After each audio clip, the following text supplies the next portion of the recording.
오늘은 예수님이 우리를 위해서 십자가에 죽으셨다가 사흘 만에 부활하심을 기념하는 부활주일입니다. 당연히 오늘 설교의 주제는 부활입니다. 그런데 이 부활이라고 하는 것이 죽음을 전제하잖아요. 죽은 다음에 부활하잖아요. 그렇기 때문에 오늘 설교의 시작을 좀 무겁지만 죽음에 관한 이야기로 열지 않을 수가 없습니다. 인간이 부딪히는 가장 절박한 한계 상황, 인간 실존의 유한함을 가장 절실하게 느끼게 하는 것은 바로 인간의 죽음입니다. 인간은 누구나 세상에 태어난 이상 싫든 좋든 살아가야 하고, 그리고 태어난 이상 반드시 죽어야 합니다. 게다가 죽음은 예고 없이 옵니다. 세상에 올 때는 순서가 있지만 세상을 떠날 때는 순서가 없지요. 그리고 모든 인간은 죽음 앞에서 평등합니다. 지식, 돈, 명예, 권력, 이 모든 것이 다 다르지만 그러나 죽음 앞에서는 사람들이 다 평등해진단 말이에요. 한때 세상을 호령했던 권력자, 부귀영화를 누리며 많은 사람의 부러움을 샀던 사람, 명예와 인기를 한 몸에 받았던 대스타라 할지라도 죽음은 그들을 특별하게 대하지 않고 모두 그 죽음 앞에 무릎을 꿇게 합니다. 그래서 20세기 실존 철학자들은 죽음을 인간 실존의 본질로 이해했습니다. 덴마크의 유명한 유신론적 실존 철학자인 쇠렌 케르케고르는 인간은 태어날 때부터 죽음에 이르는 병을 가지고 태어난다고 했습니다.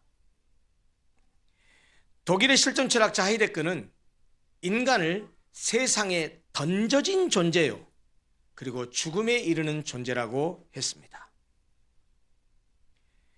철학자들의 말이 아니라 할지라도, 영웅호걸이나 절세의 가인이라 해도 결국은 한 줌의 흙으로 돌아가는 것이 우리 인간입니다.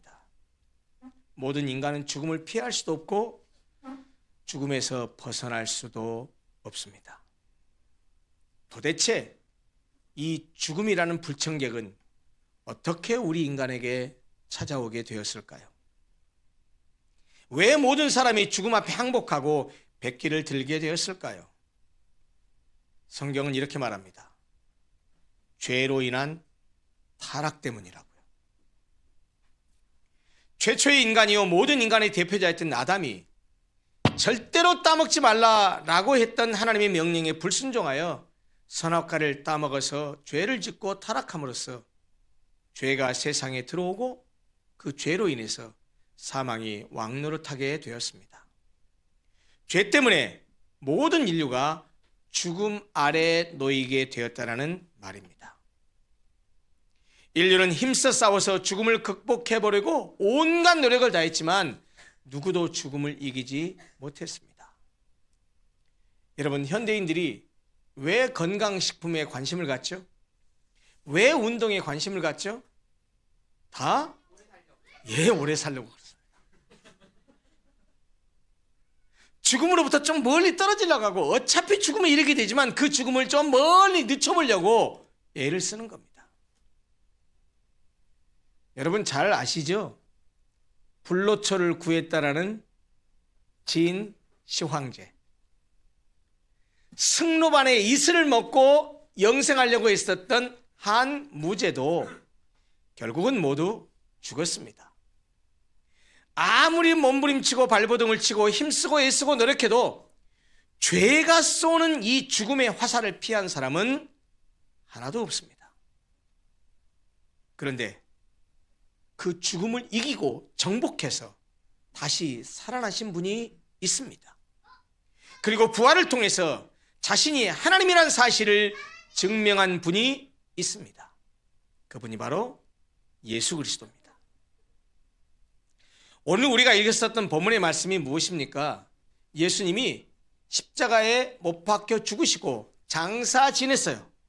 그리고 3일째 되는 날 두 사람의 여인이 막달라 마리아와 다른 마리아가, 두 사람의 동명이인의 마리아가 무덤에 가서 예수님이 어떻게 됐는가라고 보러 갔던 내용을 기록하고 있습니다. 여러분 잘 아시다시피 십자가에서 돌아가신 예수님의 시신은 아리마디 사람 부자 요셉에 의해서 그가 나중에 자기가 죽으면 무덤으로 쓰려고 했던 그 자기 무덤에 예수님의 시신을 아리마대 사람 요셉이 가서 장사 지냈습니다. 장사 지낸 지 3일이 되던 안식 후 첫날, 금요일 밤 하루, 그 다음 날 안식일이죠. 안식일, 그 다음에 성경에 안식 후 첫날이라는 말은 무슨 요일이란 말이에요? 일요일, 주일이란 말입니다. 그 주일 새벽에 이 두 마리아가 예수님 무덤에 찾아간 겁니다. 엄청난 큰 지진이 일어납니다. 그리고 천사가 나타나서 그들에게 이렇게 말해요. 막 우르릉 쾅쾅 지진이 일어나니까 얼마나 무서웠겠어요. 그러니까 먼저 안심시킵니다. 너희는 무서워하지 말라.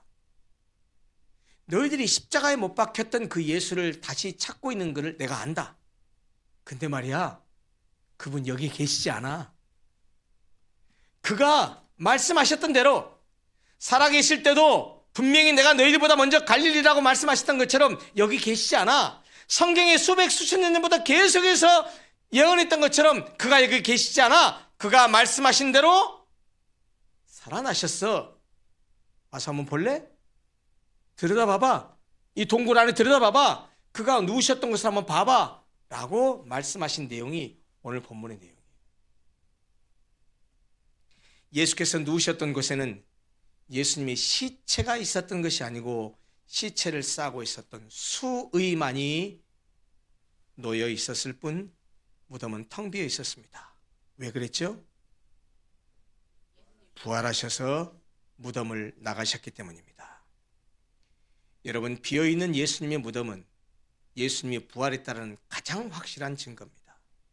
그리고 예수의 빈 무덤은 기독교를 다른 종교와 본질적으로 다르게 만드는 것입니다.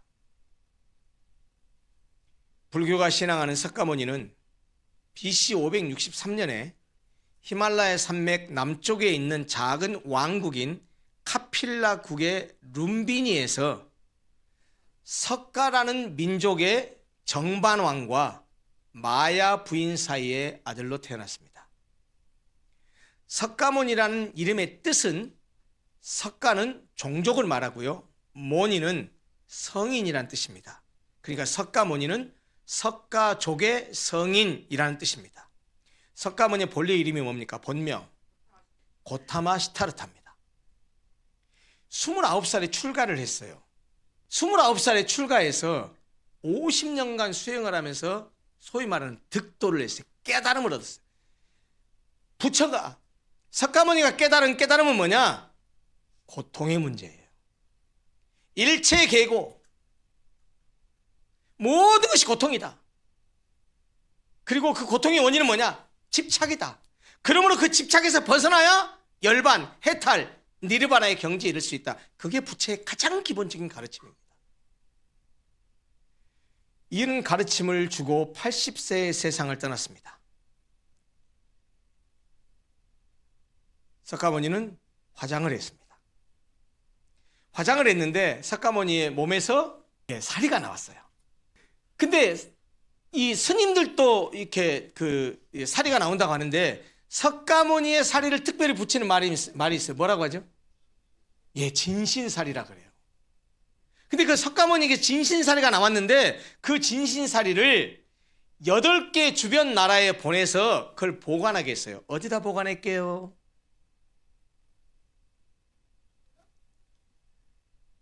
탑을 쌓아서 탑 안에다 보관했어요.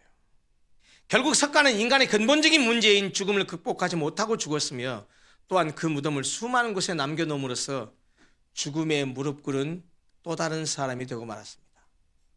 즉 어짐이라는 그 중심으로, 어질물 중심으로 한 유교를 창시한 사람, 공자 역시 마찬가지입니다. 사서 3경 중에 하나가 논어가 있죠. 그 논어의 선진편 11장을 보면 공자와 그의 유명한 애제자, 마치 예수님을 말하면 베드로 같은 사람이에요.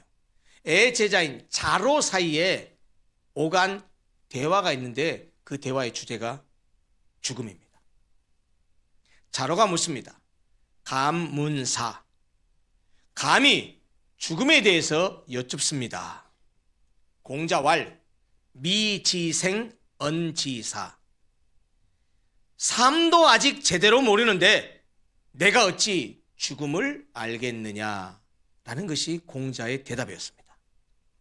공자는 BC 479년 4월 73세로 삶을 마쳤는데 그의 무덤은 고향인 산동성 취후에 있고요. 그 옆에는 500평이 넘는 웅장한 공묘라는 사당이 있어서 지금도 많은 사람이 그 사당을 찾아서 공자를 경배하고 있습니다. AD 570년에 태어난 이슬람교의 창시자 마호메트는 62세인 632년 6월 8일 부인인 아이샤의 무릎에 누인 채 생을 마감했다고 합니다. 마호메트의 무덤은 여러분 잘 아시다시피 사우디아라비아의 메디나의 모스크에 보관되어 있고 해마다 모든 무슬림들이 이 이슬람교를 믿는 사람들이 그 순례자들이 거기에 가서 경배합니다. 그래서 많은 사고가 나서 사람들이 죽곤 하기도 하잖아요. 창시자나 교주의 화려한 무덤을 자랑하고 그것을 찾아 경배하는 다른 종교들과는 달리 우리 기독교는 찾아가서 경배할 무덤이 없습니다. 죽음을 이기고 부활하셨기 때문입니다. 아까 말씀드렸다시피 빈 무덤은 예수님의 부활을 증거합니다. 부활을 믿는 종교는 기독교밖에 없어요. 기독교가 유일해요. 그래서 기독교의 독자성을 얘기하고 기독교의 독특성을 얘기합니다. 여러분 이것이 바로 예수님이 유교의 공자, 이슬람교의 마호메트, 불교의 석가모니와 다른 점이고 바로 이것이 기독교를 다른 종교와 다르게 만듭니다. 결론적으로 말씀드리자면 다른 종교들도 인간을 위한 좋은 가르침을 주는 것은 사실이지만 오직 기독교만이 죄로부터의 구원 그리고 부활 그리고 영생에 대해서 말하고 있다는 것입니다.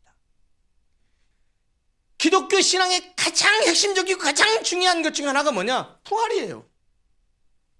우리 주 예수 그리스도는 우리를 죄에서 구원하기 위해서 십자가에 죽으셨고 또한 죽음의 권세를 깨뜨리시고 부활하셨습니다.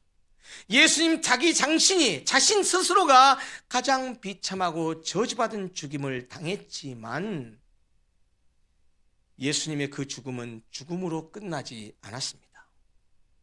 예수님은 죽음을 이기고 무덤문을 열고 나오셨습니다. 죽음의 권세를 깨뜨리시고 사망 권세를 박살내시고 부활하셨습니다. 죽은 자 가운데서 다시 살아나셔서 잠자는 자들의 첫 열매가 되셨습니다.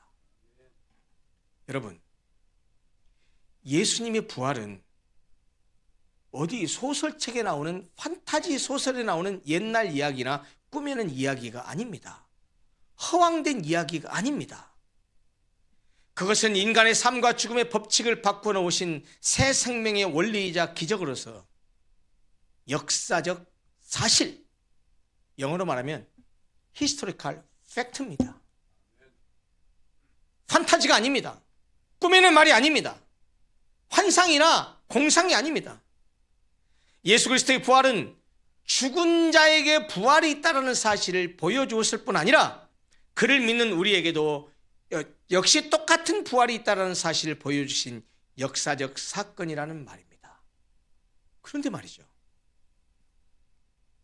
부활을 믿지 않는 사람들이 너무나 많습니다. 아니, 대부분의 사람들이 부활을 믿지 않습니다. 그래요. 세상 사람들이 기독교인이 아닌 넌 크리스찬들이 비기독교인들이 부활을 믿지 않는 것은 이해돼요. 그렇다 쳐요. 근데 문제는 뭐냐? 교회를 다니고 예수를 믿는다고 하는 사람 중에도 아예 부활 얘기를 하면 그거는 딴 나라 얘기라고 그것을 아예 안 믿는 사람이 있는가 하면 그 정도는 아니지만 부활, 예수님 부활 이거 어떻게 믿을 수 있어? 이렇게 부활에 대해서 확신하지 못하는 사람도 있습니다. 왜 믿지 못할까요? 왜 확신하지 못할까요? 저는 다른 많은 요인과 이유가 있지만 그리고 신앙적으로도 그것을 진단하고 설명할 수 있지만 저는 좀 다른 차원에서 말하고 싶어요. 그 이유 중에 하나가 뭐냐? 현대인들을 지배하고 있는 과학지상주의 때문에 그래요.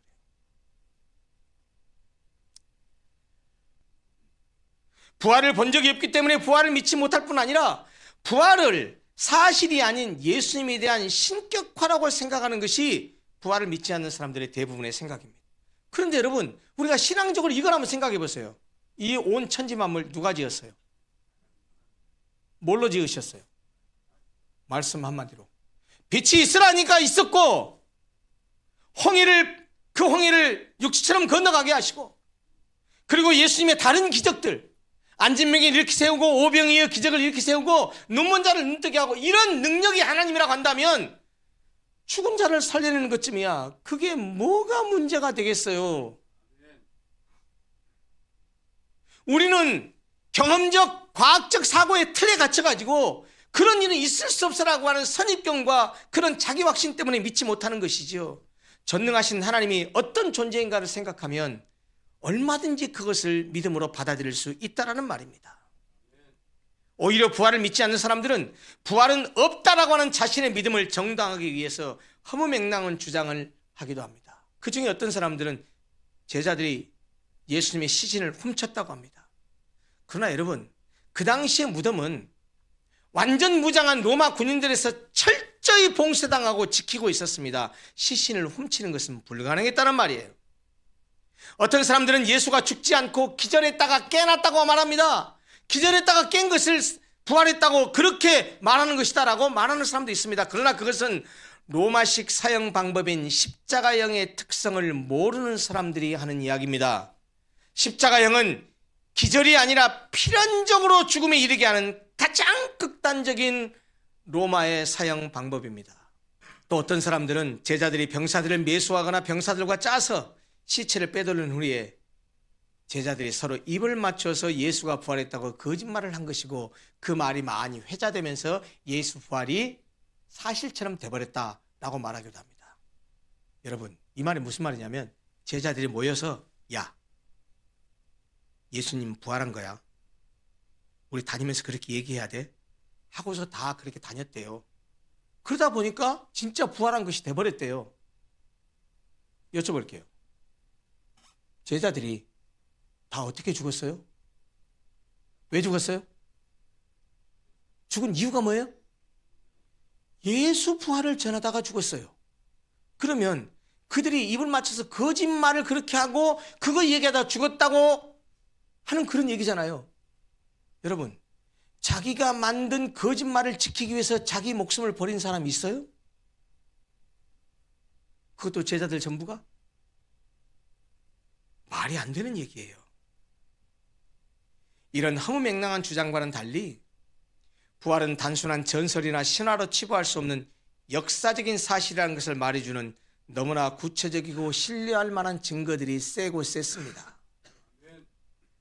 예수님의 부활 사건에 대해서는 우선 성경, 신약 성경 사복음서가 모두 기록하고 있는데 저자가 다름에도 불구하고 서술하고 있는 내용은 일치합니다. 고린도전서 13장 3절부터 8절, 제가 오늘 예배를 시작하면서 기원문으로 읽어드린 구절입니다. 거기 보면 부활하신 예수께서 500명 이상에게 동시에 나타나셨고, 그 부활하신 예수님을 본 상당수가 바울이 기록하고 있는 그 고린도전서를 기록하고 있는 그때 지금도 살아있다고 말하고, 그래서 그들이 예수의 부활을 증명해 준다고 말하고 있습니다. 그거는 성경 안의 이야기라고 칩시다. 성경 밖에서도 여러분, 유대의 유명한 초대 고대 역사학자 누굽니까? 요세푸스 말이에요. 그 조세푸스나 로마의 역사가인 타키투스는 그들이 기록한 역사책에 그것이 성경 밖에 있는 세상의 문헌이지만 그 안에 비기독교적 사료들 안에도 예수의 부활에 대한 언급이 있다라는 사실은 성경에만 예수의 부활을 얘기하는 것이 아니고 성경 밖에 비기독교적 사료들에서도 언급하고 있다는 사실은 예수의 부활이 거짓이 아니라는 말이에요. 무엇보다 십자가 사건 당시에 두려워서 도망쳤던 제자들이 담대히 복음을 전하며 순교를 마다하지 않은 그 극적인 삶의 변화는 거짓된 믿음이나 환상, 착각 때문이 아니라 그들이 부활한 예수님을 직접 보고 만나고 경험했기 때문입니다. 2000년이 넘도록 예수의 부활을 믿고 자기의 삶을 그분에게 바치며 목숨까지 버린 사람들이 한두 명입니까? 그 모든 사람이 거짓에 속은 것일까요? 사실이 아닌 것을 사실이라도 믿은 어리석은 바보일까요? 몇몇 사람을 오랫동안 속일 수는 있습니다. 또 많은 사람을 짧은 시간 동안 다 속일 수는 있습니다. 그러나 여러분, 2000년이 넘도록 온 인류를 속일 수는 없습니다. 말씀을 마무리하겠습니다. 기독교는 없는 신을 있다고 믿는 종교가 아닙니다. 인간이 만든 신을 믿는 종교도 아닙니다. 기독교는 죽은 신의 무덤을 숭배하는 종교도 아니고요, 죽은 신을 믿는 종교는 더더욱 아닙니다. 우리가 믿는 분은 다시 사신 예수님, 지금도 살아계신 주님입니다. 예수님은 부활을 통해서 죽은 자의 부활이 있음을 분명히 보여주셨습니다. 죽은 자의 부활이 있음이 예수의 부활로 확인되고 증명되었다는 말이에요. 예수님 당신이 부활의 첫 열매가 되심으로써 그를 믿는 우리도 부활하게 된다는 사실을 친히 보여주셨습니다. 여러분, 왜 부활의 신앙이 중요하죠? 부활의 소망이 없이 죽으면 끝이라고 생각하는 사람들과는 달리 우리 그리스도인들은 죽음 앞에서도 슬퍼하지만은 않는 이유가 바로 무엇 때문이에요? 바로 이 부활의 소망 때문이에요. 지금 당장 사랑하는 엄마가, 사랑하는 아버지가 돌아가셔서 슬프지만, 헤어지게 돼서 이 땅에서는 볼 수 없지만, 그러나 아주 절망적으로 슬퍼하지 않는 이유는 예수 믿는 아버지가, 예수 믿는 어머니가 먼저 하늘나라에 계시고, 나도 죽음에 달했을 때 거기 가서 어머니 아버지를 다시 볼 수 있다라고 하는 그런 부활의 소망 때문 아니겠습니까? 죽음이 끝이라고 생각하는 사람들은 눈앞의 현실만을 보고 살지만, 부활의 소망을 가지고 살아가는 사람들은 현실 넘어 부활한 이후의 세계를 바라봅니다. 부활을 믿는 그리스도인은 죽음을 전제하고 오늘을 살고, 부활을 바라보면서 오늘을 살아갑니다.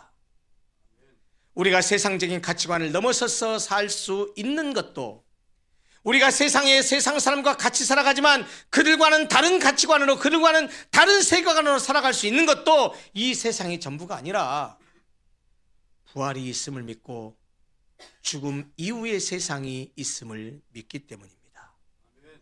예수님은 인류의 모든 죄를 지시고 십자가에서 돌아가셨지만 3일 만에 사망 권세를 깨뜨리시고 부활하셨습니다. 우리 위해 십자가에서 죽으시고 무덤에 묻히셨지만 사망 권세를 깨뜨리시고 부활하셨기 때문에 그가 누우셨던 무덤은 빈 무덤이 되었습니다. 그 빈 무덤이 예수 부활의 가장 강력한 증거라는 것입니다. 여러분, 그래서 우리는 다른 종교와 달리 창시자의 무덤을 자랑하지 않습니다. 아니, 자랑할 무덤이 없습니다. 왜요? 그가 살아나셨기 때문입니다. 우리가 자랑하는 것이 있다면 그의 빈 무덤입니다. 예수님 무덤을 찾아온 두 마리아에게 천사가 말합니다. 그가 여기 계시지 아니하신다. 그가 말씀하신 대로, 약속하신 대로, 성경의 예언대로 그가 다시 살아나셨느니라. 와서 한번 봐라. 그가 누우셨던 것을 봐라. 예수의 무덤은 비어 있습니다. 그가 살아나셨기 때문입니다. 사랑하는 성도 여러분, 이 부활의 소망, 이 부활의 믿음을 가지고 이 험한 세상을 믿음으로 살았으면 좋겠습니다. 아멘. 진리 따라 살고 주님 따라 살아가면 우리도 주님 안에서 부활해서 영원한 생명을 얻게 된다라는 이 구원의 진리를 믿고 이 악한 세상 속에서도 믿음을 따라 믿음으로 살아가는, 하나님 말씀 따라 믿음을 지키며 살아가는 복된 성도들이 다 되시기를 간절히 소원합니다. 아멘. 기도하겠습니다.